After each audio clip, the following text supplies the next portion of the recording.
Sa ibang balita, agad na ihahain ng isang kongresista ang panukalang pagbuhay sa death penalty sa pagbubukas ng 17th Congress. At upang ibigay sa atin ang detalye sa ulat na yan, kasama natin sa studio ang ating senior correspondent na si Grace Casin.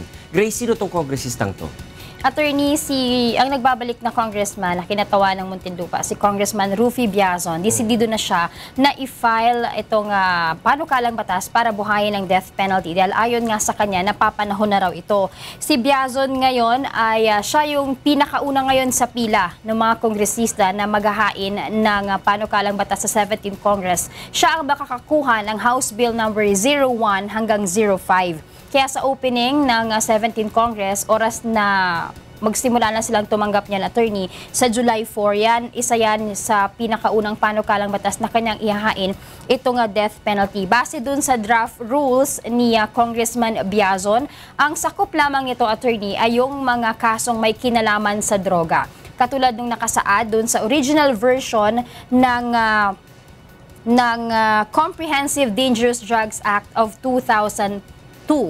At ayon nga sa kanya, ang sakop lang niyan kung mapapatunayan kang gumamit, ikaw ay nagbenta, nag-angkat, at maging ang mga protektor ng ipinagbabawal na gamot. Sakop din ito, attorney, hindi lang ang mga Pilipino, gayon din ang mga foreign national. Ayon din sa panukalang batas na ito, ang pagbitay ay sasagawa raw sa pamamagitan ng lethal injection. Pakinggan natin si Congressman Rufy Biazon.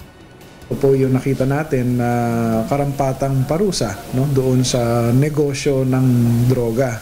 Dahil nakikita natin na ang droga, maliban sa pagiging illegal, ay nakakasira ng buhay ng tao.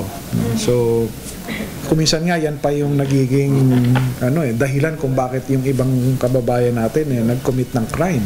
Attorney, paliwanag ni Congressman Biazon, kaya itong, base sa kanilang pag-aaral, kaya sakop lang ay drug-related cases dahil base raw nga dun sa mga research na ginawa nila, merong ilang mga preso or convicted criminals na pagdating sa correctional, nagbabago naman. Kumbaga, nagkaroon ng pagbabago sa kanila. Pero base sa mga raid na ginawa sa Muntinlupa, yung mga drug lords ay hanggang ngayon ay hindi nagbabago at kasalukuyan pa rin gumagamit at nagbebenta ng ipinagbabawal ng gamot. Pero ayon naman kay Congressman Pantaleon Alvarez, ang incoming House Speaker, para sa kanila hindi lang dapat itoon sa drug-related cases ang death penalty. Para sa kanya, lahat ng karumal-dumal na krimen na gagawin, including rape and murder, dapat ay isama rin dyan. Pakinggan natin si Congressman Pantaleon Alvarez. Go ahead, sir. News crimes, di ba, yung mga karumal-dumal, palaging ginagamit yun yan. Sabihin, yung murder na beyond the ordinary murder. Attorney, ang Makabayan Bloc na sumama na rin ngayon sa majority, ayon sa kanila, kahit kasapit sila sa majority block sa Kamara, ay haharangin pa rin nila ito dahil simula pa lang nung kanilang mga advokasya ay tutol sila sa death penalty. Pakinggan natin ang kinatawan ng Gabriela. Ang Gabriela, ever since ay no kami sa death penalty.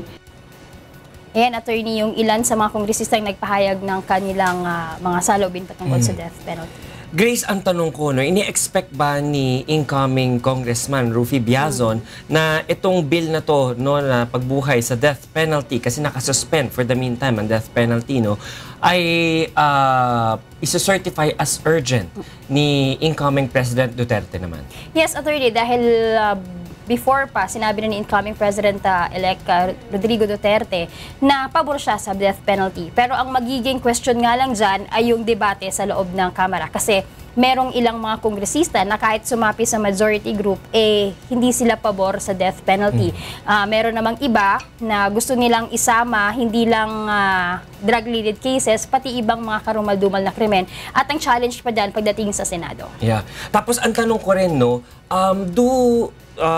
do this bill is expected to be in a parang uphill battle kapag dating sa pagde-deliberate? Kasi nga maraming mga interest groups o mga religious groups din ang maayaw sa gantong polisiya ng isang gobyerno. So would he expect this to be approved fast during the first